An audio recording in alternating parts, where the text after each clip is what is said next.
In the heavyweight division, and your main event in the prelims, Martin Buday is back. He's 11-1, taking on Jake Collier, who comes in at 13-8. And you hear the records, and you see the odds, and it's 50-50. And you're like, what's happening here? Well, let's get to it. Buday, 1 inch taller at 6'4". He's about 3 years younger than Jake Collier, 34 years old versus 31. Buday's given up 2 inches to Jake Collier in reach.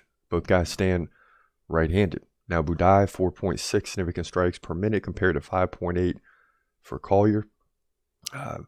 Takedown game isn't really there. I mean, Jake Collier can get 1 takedown every 4 rounds, but it's not going to be enough to slow down Buday in this one. Now, Martin Buday hasn't had to really defend the takedowns yet. No takedown attempts against him in 3 fights. He beat Lucchese Brzezinski by split decision in his last fight. He got dominated in significant strikes, 118-66, and somehow still won the fight.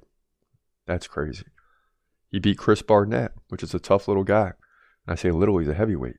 He led 56-23, and that one and beat Lorenzo Hood at Dana White's Contender Series. So another Contender Series alum. Now, Jake Collier has all types of experience, but a lot of them are losses, right? In his last 2 fights, he lost to Chris Barnett by KO.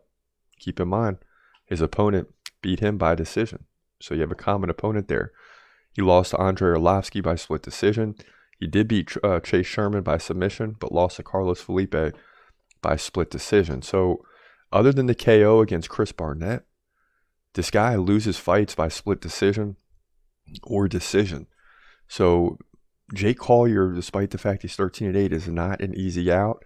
This is not going to be an easy fight for Martin Buday, but I'm going to take a chance on this fight and say Buday gets the victory. I mean, the guy's 11-1, right? He's got to win this to become 12-1. But we'll see. But I just think he's going to outstrike Jake Collier, which is not going to be easy. And he's got to defend the takedowns. So when you're looking at the stats, you would think Martin Buday is going to lose this fight. And Jake Collier lands nearly 6 significant strikes per minute over the course of many fights. So that could be a problem for Martin Buday. But something tells me Buday is going to win this fight. I really don't know how.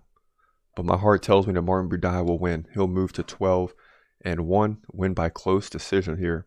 Heavyweight division, UFC, Fight Night.